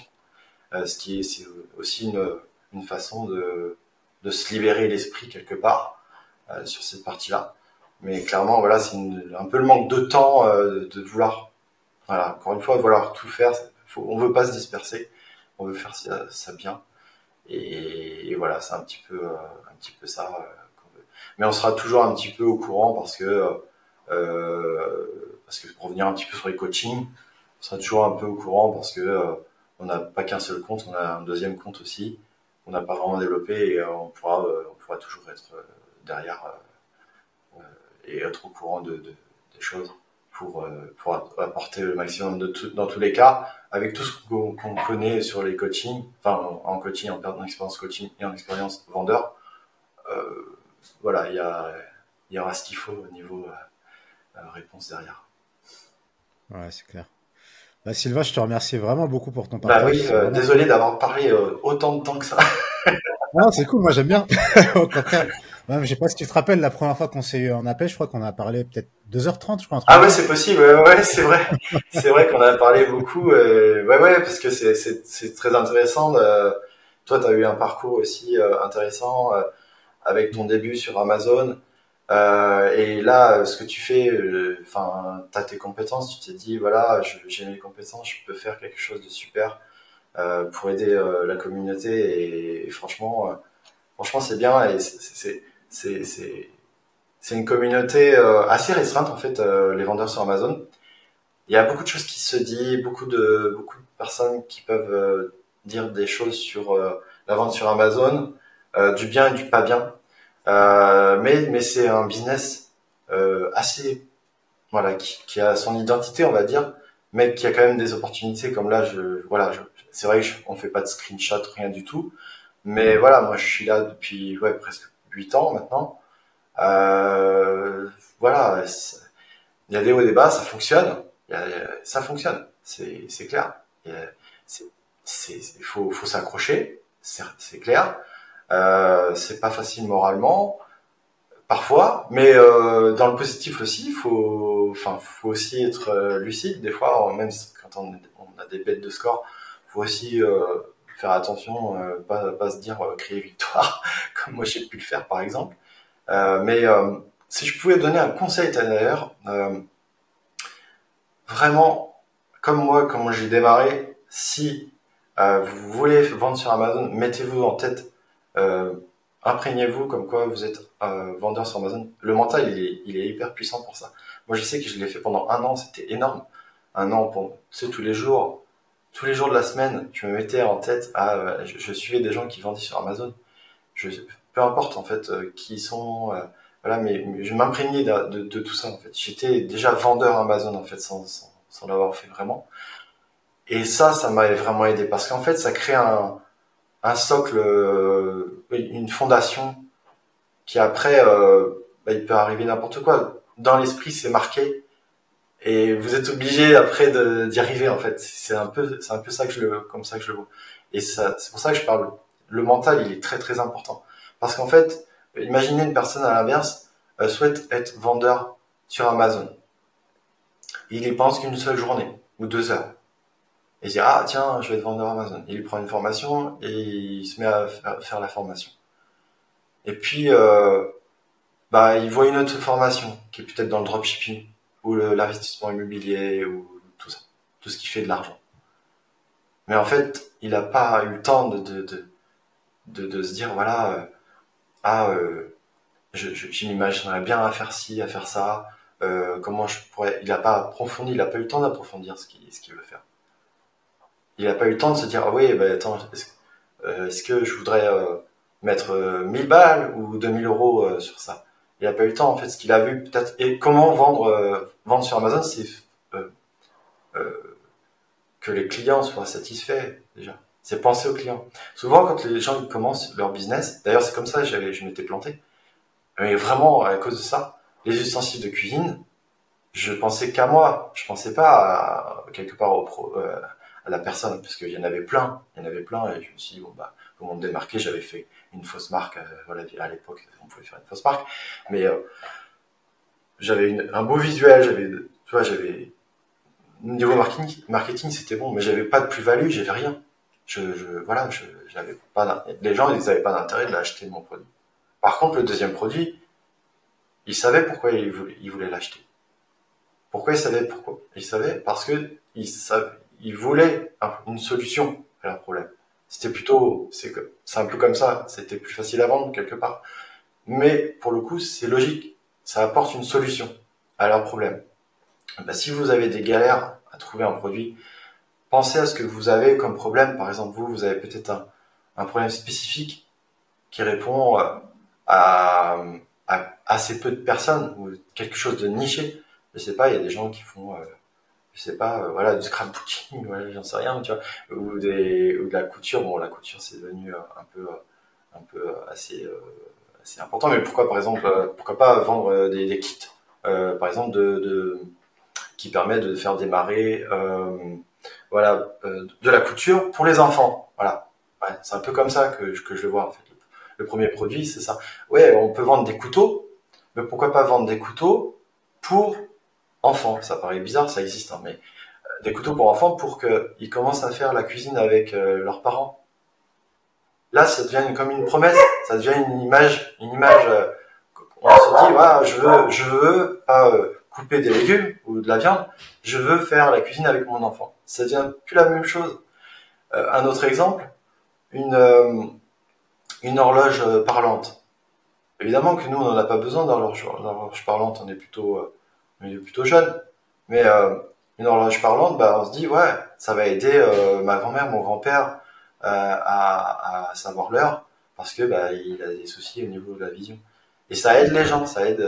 Il y a une success story sur Amazon d'ailleurs là-dessus, où il y a une personne qui a créé une marque complètement sur l'aide à la personne à la maison. Et ça c'est une belle niche, je trouve, parce que ça apporte vraiment un plus. Alors après, bien sûr, il y a eu de la concurrence qui arrivait et tout ça. Mais si vous faites, par exemple, un environnement intéressant par rapport, enfin, une marque vraiment à part entière qui va aider les personnes dans ce sens, ben voilà, je vois pas pourquoi ça marcherait pas. Ouais, c'est clair. Je vois pas pourquoi ça marcherait pas. Et voilà, enfin, plein de petites choses comme ça qui, voilà, ne cherchez pas les produits basiques, des pailles voilà, en bambou ou je sais pas quoi. Ça, évitez parce que ça peut vous permettre de démarrer certainement, mais jamais, très rarement faire du profit. Enfin, ça, c'est clair et net. Faites-le juste pour l'essai, hein, mais n'estimez pas que vous allez gagner de l'argent là-dessus. Faire attention, ouais, bah, la concurrence, il y en a tellement. Enfin voilà, même si vous changez de couleur, à un moment, les gens, voilà, ils veulent cette couleur-là, cette couleur-là. Enfin, c'est noyé dans la masse. Voilà. Ouais, c'est vraiment partir sur un produit et après créer une marque autour de ce produit. C'est un peu comme ça que j'ai commencé, tu vois. Pas forcément sur ce que vous aimez, mais ce que vous avez besoin dans la journée. Par exemple, ça peut être, ouais, pour partir sur les aides à la personne, c'est de plus en plus, il y a des gens qui vieillissent. Euh, voilà, on le sait, en France, il y a de plus en plus de vieux. Eh bien, bah voilà, faut les aider. Par exemple, c'est vendre des systèmes dans la douche pour éviter de glisser. Enfin, voilà, ça peut être je pars comme ça, j'ai des idées comme ça, mais après, il faut approfondir et regarder le marché. Mais voilà, je pense que c'est ce genre de choses, ouais, ça peut être bien. Et vendre des trucs, ouais, voilà, un vrai bon conseil, c'est vendre à des vieux, quoi. Parce qu'il y en a de plus en plus. La cible, c'est les vieux, c'est tout. Il n'y a pas à chercher. Vendez à des personnes qui ont à la fois du temps pour acheter et qui ont l'argent, quoi, parce qu'ils sont en retraite, ils ont pas énormément de, voilà, la maison est payée, enfin voilà, ils ont pas vraiment de choses. Par exemple, il y a des gens qui ont des camping-cars. Il y a des camping-cars, ils sont prêts à mettre énormément d'argent. L'autre fois, j'ai vu un catalogue énorme comme ça, on s'imagine même pas, d'accessoires pour le camping-car. C'est abusé. Et puis les prix, c'est juste énorme en fait. À creuser, hein, franchement à creuser. Je sais pas si les Chinois font ce genre de choses, mais je pense que oui. Et à mon avis, vous faites une marque autour de... Ouais, là, je pense que ça peut être une pépite ce truc, quoi. Une marque autour du camping-cariste, avec un petit branding sympa. Ça peut vraiment faire un truc bien, hein. En tout cas, toi, tu chercherais tes produits comme ça Par tendance. Mm. On n'a qu'à juste voir, voilà, pour parler de camping-car, il y en a de plus en plus, ils s'en vendent des pelles et des pelles, c'est juste fou. Ils sont en rupture de partout, euh, ils ont des délais impressionnants, voilà, ils sont pas à plaindre les mecs, hein. Donc ça veut dire que derrière, il y a forcément des besoins. Et les gens, ils vont sur YouTube, enfin, ils se renseignent sur le matos. Et voilà, pour l'exemple de ça, la tendance, voilà, ils sont vieux, donc ils ont besoin de choses particulières que nous, quand on commence, alors, il y a peut-être pas que des jeunes qui nous regardent, mais il y a des opportunités, ouais, avec les personnes âgées. Voilà, je sais pas, j'ai pas les listes en tout, mais à mon avis, vous sortez un truc sur ChatGPT, vous mettez ouais, je vends des trucs sur Amazon pour des personnes âgées, quelles sont les tendances? Bah voilà, vous avez votre réponse. Ouais. Et là, à mon avis, vous avez un boulevard. Enfin, pour moi, hein, vous avez un boulevard vraiment, parce qu'ils ont. Ou alors vous cherchez peut-être encore mieux. Ça peut être des vieux qui habitent à Paris. Ils ont peut-être d'autres problématiques, parce qu'eux, ils ont de l'argent vraiment. Enfin, plus souvent, qui habitent à Paris, ils ont du budget et ils veulent. Enfin, c'est une idée comme ça. Peut-être que la niche est trop petite aussi. Je sais pas. Mais clairement, il y a vraiment des choses à aller êcher. Et faire du profit dès le début. Ça, c'est possible, hein. Vous pouvez carrément démarrer avec un produit profitable dès le début. Vous êtes pas obligé de partir sur un petit produit pas cher à 10 balles. Non, moi, je suis plutôt à dire non, évitez ce genre de choses. Parce que ça peut vous décourager. Le pire qui peut arriver, c'est commencer un business, de penser que vous allez faire du profit. Alors, je parle pas du CA, mais du profit, et que vous en faites pas, parce que vous avez peut-être pas calculé comme il faut. Vous avez peut-être pas vu toutes les choses, voilà, vous avez peut-être pas analysé tout. Avec un petit produit pas cher, c'est souvent le cas où on a vraiment très peu de profit, et que vous vous dites, bah non, sur Amazon, en fait, on gagne pas d'argent. Et que vous vous abandonniez. Voilà, le pire c'est ça. Vraiment, le pire. Et justement, pour des gens qui sont déjà lancés depuis un certain temps, juste avant qu'on enregistre, on parlait un petit peu, et tu me disais que tu avais des produits qui faisaient entre 5% et 20% de profit, et que être un entrepreneur, c'était aussi choisir quel produit t'arrêtes. C'est quoi tes critères, toi, un peu pour te dire ça, ce produit-là, je l'arrête pour pouvoir relancer autre chose, justement? Ben c'est ça, c'est comme tu l'as dit, il y en a qui vont faire moins de profit. Alors, il y en a certains que vous regardez parce que ça permet aussi d'aider les autres produits. Parce que plus on a, par exemple, sur Amazon, si on a un produit qui se vend beaucoup, ça va aider aussi au positionnement des autres. Il y a une chose qui se fait, parce qu'on va faire des ventes croisées, tout ça, on va avoir une visibilité sur la marque, si elle est bien faite, on va avoir une visibilité, donc ça va aider quelque part. Ça va faire baisser le profit général, mais ça va aider. Et comment ça se passe? Bah, c'est simple. Quand on voit, par exemple, qu'il y a une concurrence qui est déloyale, que bah, en fait, on n'a pas les armes on n'a pas envie vraiment de lancer des armes comme ça, parce qu'au risque de se faire supprimer le compte, clairement. Donc là, à ce moment-là, oui, on se décide d'arrêter le produit. Il y a certains produits, et c'est un regret, hein, on regrette pas aujourd'hui de l'avoir fait, on regrette forcément d'avoir arrêté un produit parce que on y a mis tellement de temps, tellement, voilà, on y a mis tout quoi pour faire lancer le produit. Mais il y a des produits, même si c'est des super produits, il y a des produits qu'on les a annulés, on a arrêté, on s'est dit bah voilà, c'est pas grave, on a fait notre beurre là-dessus, c'est bien. Maintenant, bah on peut pas aussi tout faire. On a une autre opportunité.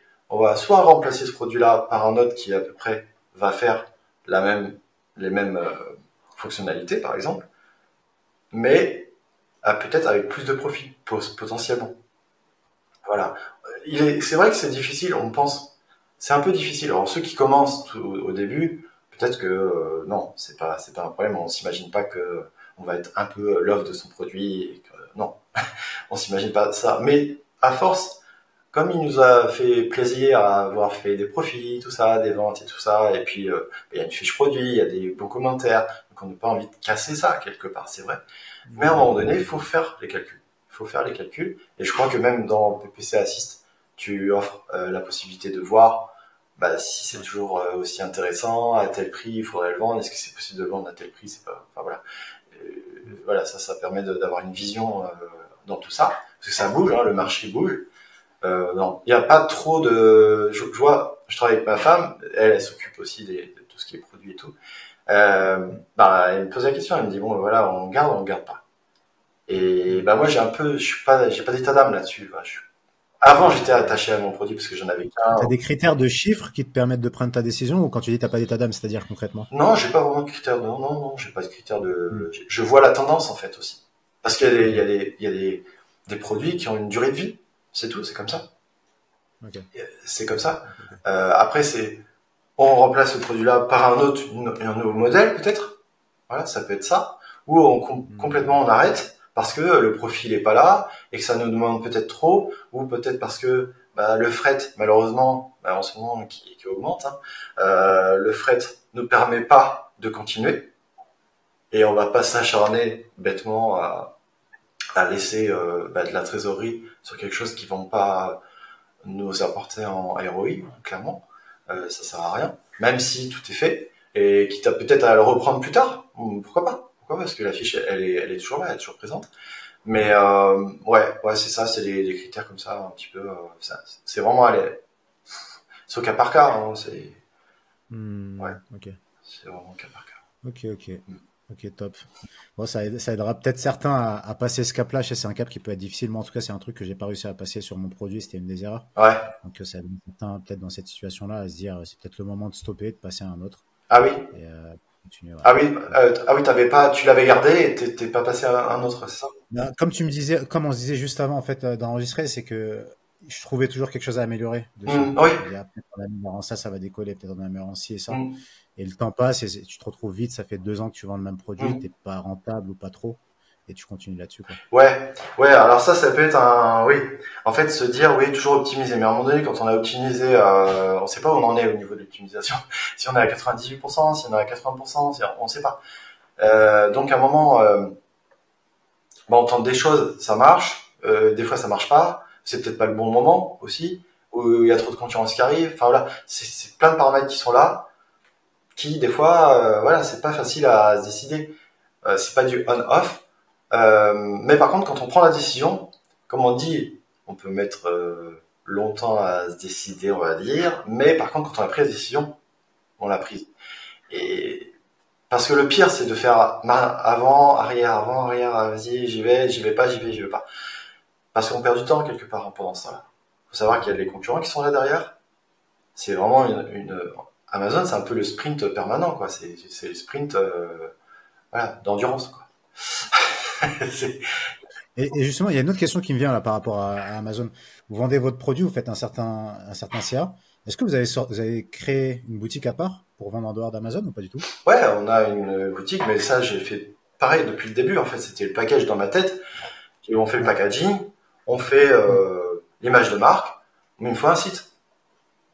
Tu vois, pour moi, c'était logique. On a Ouais. les réseaux sociaux, voilà, on a un site, un Shopify qui est connecté à Amazon, donc avec le stock. Donc dès qu'il y a une commande, hop, on peut envoyer depuis Amazon. Voilà, on a une vraie identité, enfin, on a une vraie marque, quoi, clairement. Vous faites de la communication sur le Spotify, ça représente combien en CA par rapport à Amazon? Oh, c'est très peu, hein. On est à 5%. Voilà. Amazon, c'est 90%, on va dire. On est sur d'autres marketplaces aussi, parce qu'il n'y a pas qu'Amazon. C'est bien aussi de déployer un petit peu tous ces produits et pour avoir, pareil, la visibilité. Si vous avez un beau produit qui est bien visible, qui est bien démarqué, c'est l'opportunité aussi s'élargir, hein, clairement. Vous êtes chez quel marketplace, vous? Cdiscount, Mano Mano, Ok. Ouais. ouais. Euh, ouais, c'est déjà ça. Voilà. Cdiscount, Mano Mano, puis bon, après, ça représente pas des chiffres de fou, clairement.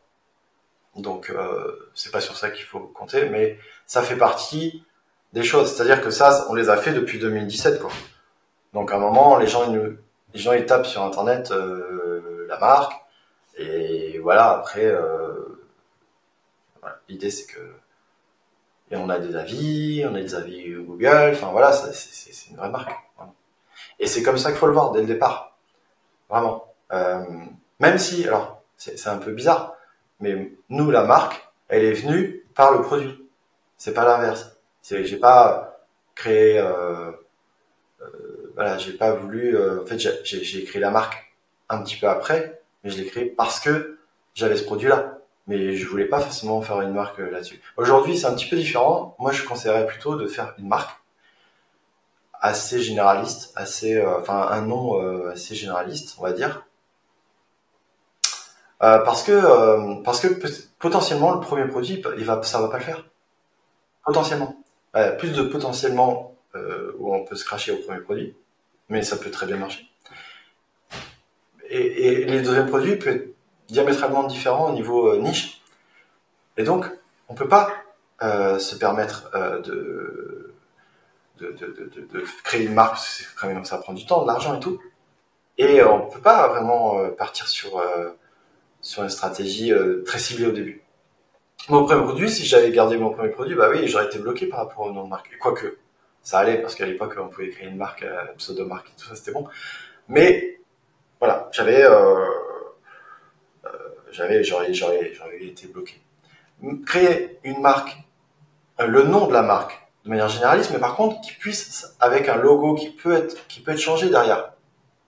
En fait, c'est ça le but, que ça soit flexible. Ou voilà, on a un nom de marque et puis bah, après si on est sur la niche des voilà de l'aide à la personne et tout ça, bah voilà, on va partir sur l'aide à la personne. Si on veut faire des compléments alimentaires, au moins on s'adapte aux compléments alimentaires. Mais que le nom soit pas bloquant tu vois, si tu mets bike super bike, je sais pas quoi, ouais, et que tu vends des compléments alimentaires, il y a un truc qui va pas aller, tu vois. Mais voilà, donc ouais, c'est plutôt dans cet esprit-là. Parce que le problème, c'est qu'avant, alors, aujourd'hui, on est censé commencer généralement avec une marque, parce que sinon on a le gros truc générique et c'est pas vendeur. C'est pas évident de vendre comme ça. En tout cas, avec des prix intéressants. Voilà. Et je conseille pas d'ailleurs de commencer en générique, parce que passer de générique en marque avec le même produit, la même fiche produit, c'est compliqué maintenant. Donc commencer avec une marque, c'est plus complexe, c'est plus difficile, mais si vous faites bien les choses avec un nom à 3 syllabes, on va dire. Le mieux c'est ça, que ça soit bien dans la tête, que ça reste dans l'esprit. Je sais pas s'il en reste parce qu'il y a beaucoup de gens qui créent des marques. Mais voilà, souvent, voilà, commencer comme ça, puis après adapter avec le logo, l'image de marque, les couleurs, tout ça, enfin le branding, quoi. Et ça, on peut aider les gens éventuellement, oui, en coaching. Ça. Oui, Ok. sur cette partie-là. Ouais, ça fait partie de l'accompagnement que Ouais, vous pouvez amener aussi. Oui. tout à fait. Ouais. Ok. Aujourd'hui, toi, tu te formes et tu t'informes comment par rapport à Amazon pour rester à jour? Est-ce qu'il y a des chaînes YouTube, des livres? Qu'est-ce que Ouais. tu suis? Bah, les chaînes YouTube, notamment la tienne avec c'est clair, c'est pas pour faire de la pub, mais honnêtement, j'apprends des choses aussi des expériences des autres, c'est clair. Après, des chaînes YouTube, oui, j'en consomme. Il est clair que j'en consomme. Après, j'ai les groupes Discord aussi, hein, où les groupes Telegram, les groupes Discord, on a beaucoup de choses, on se partage. Et puis après, avec les coachs, enfin les copains entrepreneurs, hein, où ils ont certaines difficultés, voilà, on essaie de trouver les problèmes. On a aussi, bah voilà, la newsletter Amazon, hein, où voilà, les termes de service qui changent. Voilà, on est mis au courant. Puis il y a aussi Cyril Benz avec sa chaîne qui est très intéressante aussi, euh, qui parle voilà d'Amazon de manière très honnête aussi. C'est très agréable de voir ça. Et puis voilà, c'est de tous les jours, en fait, on s'en aperçoit pas qu'on apprend. Enfin, c'est pas qu'on va, voilà, aujourd'hui je dois apprendre ça. Non, ça vient naturellement, en fait. Ah, il y a ça de nouveau, faut s'adapter pour ci, pour ça. Ah oui, il y a ça, donc on va mettre en place des choses. Et puis avec Antoine aussi qui nous aide sur des stratégies, même si c'est lui qui s'occupe du PPC, voilà, il va nous dire voilà, on va mettre ça en place, vous serez plus visible pour tel et tel. Enfin, il nous explique pourquoi il fait ces choses-là, et ça, oui, c'est formateur aussi, hein, clairement. Ouais, c'est des choses. Alors ça, c'est un truc, tu vois, le PPC, c'est vraiment quelque chose. Enfin, s'il y a des gens par rapport au coaching, j'ai appris plein de trucs, mais c'est pas vraiment ma tasse de thé. Voilà, c'est clair. Autant je suis expert sur plein de trucs, mais pas sur la partie, par exemple, création de valeur, de produits, d'idées de marque et tout ça. Ouais, c'est bon, mais pas sur le PPC. Ouais, le PPC, c'est tout un monde. C'est clair. Ouais, c'est ça. Ouais. Non, et heureusement, toi, il y a ton outil qui aide aussi à lire, mais il faut vraiment s'y mettre aussi parce que ça fait pas tout non plus. Ouais. Je me souviens, j'avais pris ton outil à un moment et en fait, je me suis dit ah bah vas-y, ça va me libérer du temps et surtout l'esprit et tout ça. Puis en fait non, il faut s'en occuper, c'est important. Ouais. Je pense prendre l'outil et c'est après faire une routine de travail tous les jours qui permet d'avoir des bons résultats derrière. Ça, en fait, ça donne, ça éclaircit beaucoup de choses. Mais après, il faut prendre les bonnes décisions aussi sur ce qui se passe. Ça fait pas tout automatiquement non plus. Ouais, c'est clair, c'est clair. On vend pas ça. Le but, c'est de maîtriser les bases de sa pub et pouvoir, comme tu dis, prendre ses décisions par rapport à ça. Et l'outil te fait gagner du temps. Ouais. Mais clairement, ouais, c'est pas magique. Non. Sylvain, je te remercie beaucoup pour ton partage. Vraiment, c'était super. Si t'es chaud, peut-être on refera d'autres vidéos, peut-être sur des sujets précis, tu vois, sur le listing, sur la rencontre produit et tout, ça peut être intéressant. Ouais, on pourrait partir sur peut-être une revue de listing, pourquoi pas. On analyse un listing, pourquoi ça marche pas ça, pourquoi il y a le numéro des ventes. Voilà, on pourra peut-être pas tout expliquer, mais au moins il y a plein de choses qu'on peut expliquer. En plus, inspirez-vous de tout ça. Tout est public, hein. Vous avez le droit, vous avez la chance d'avoir tout sur Amazon. C'est vrai que c'est inspirant. Ouais, carrément, ça marche. Merci beaucoup pour ton partage. Si vous avez aimé le podcast, n'hésitez pas à vous abonner, à activer la cloche. On mettra en lien dans la description le lien de votre site internet avec les 3 coachs. Ça s'appelle comment d'ailleurs Seller MA6. Ok, ça marche. On va mettre le lien en description. Comme ça, ils peuvent te contacter. Il y a le coaching gratuit. Et si c'est pas le cas, il y a des tirages au sort qui seront faits. Si c'est plus le cas. Et puis, merci à toi pour ton partage. Et puis à la prochaine pour de prochaines vidéos. Ciao. Salut.